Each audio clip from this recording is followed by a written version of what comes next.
a great tabletop role miniatures war game, squad level, skirmish, whatever you want to call it.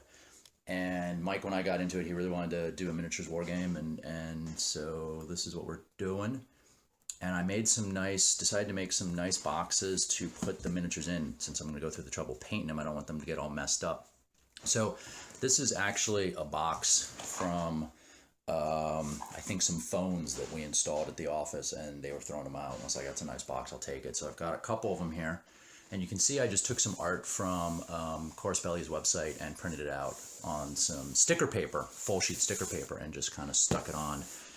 So we have our Nomad Army box and our Pan Oceania Army box, and then I just printed out some other things from Corspelli and put it on the sides and the ends and stuff. But let's open it up and see what's inside. So inside, on this side, I've got a tray I built for tokens and dice, and a little tape measure and a little ruler that came in our core set. And then I've got some cheat sheets on top and some Army Dude sheets that I make so that I have some idea what these guys are supposed to do, because the game's complicated. And then here I have some minis in a foam tray. So I made basically what happened is I bought the foam tray online. I bought 2 of these pieces of foam pre-cut to the size I wanted, and then I went in and cut holes for all of the people. And then up here I just took a piece of paper and kind of real quick sketched out where things go, where they fit best. So, I mean, the Jotum's easy. We know where the Jotum goes, but some of these guys are pretty similar shaped, and I carved the little holes for the people, so they're always best in the spots they go. And here you actually can see, too, some of the my final paint jobs. Actually, this was probably one of my favorite of the guys. I did the paint, Michael did the base, so a little team effort there. So let me show you how I... let's talk real quick a little bit about the box. So the box is foam core. The tray, it's foam core, and you can see that you just, I just take the foam core and I cut it, and I just glue it together. I'll link to a video. Actually, I'm not going to show you how to do that because I actually borrowed this technique from someone else who does foam core insets for board games, and I will link to that video because he does a much better job of explaining how to do it than I do. Big shout out to Universal Head for that idea.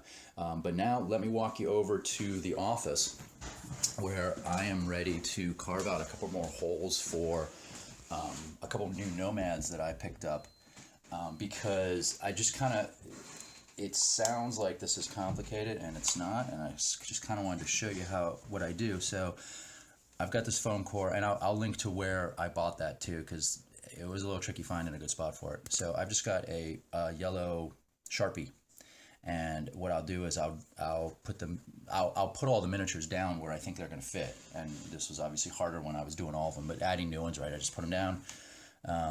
I'm putting him next to his friend, so I would just trace around the general shape of him, which I've actually already done. Pull him up, and then I've got a nice X-Acto craft knife here. And one of the things that's nice about this knife is I can keep pulling it out.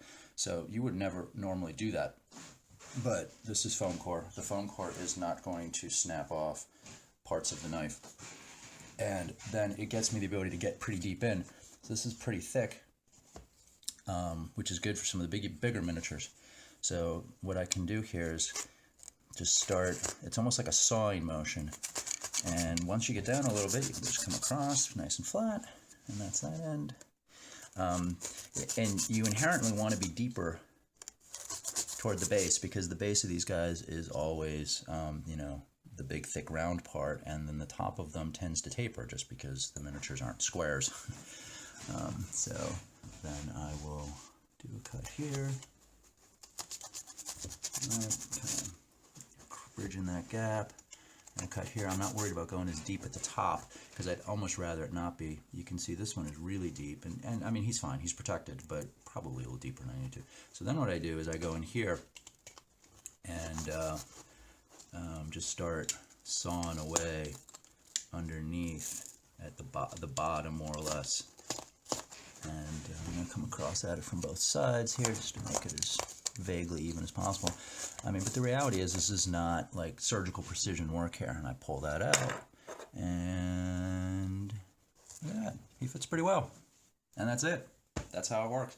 Now, bonus, I realized as I was doing this, I'm pulling out these relatively contained chunks of kind of sparkly gray looking stuff. Some of them are pretty big for some of the big guys that I carved out. And I'll walk back quick over to this room and show you that what I've got now is I've got a box of these.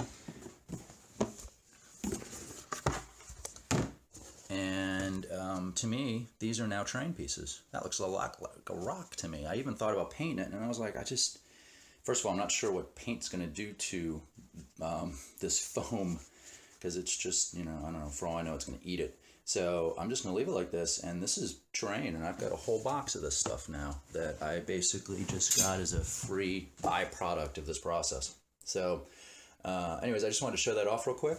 And if you don't know about Infinity, Infinity's a cool game. It is not cheap, but it's pretty cool. And I'm going to post another a blog post soon where I talk a little about the supplies I use to paint and the paint process, and some of the tricks that I learned about that from other people online that were a great help. And I'll put some more links about the game there as well. And then hopefully I'll have another video up about some terrain that I built, because this can be an expensive game if you try and just buy the pre-made pieces. Anyways, I hope this was interesting and a little different, and I'll see you all guys later.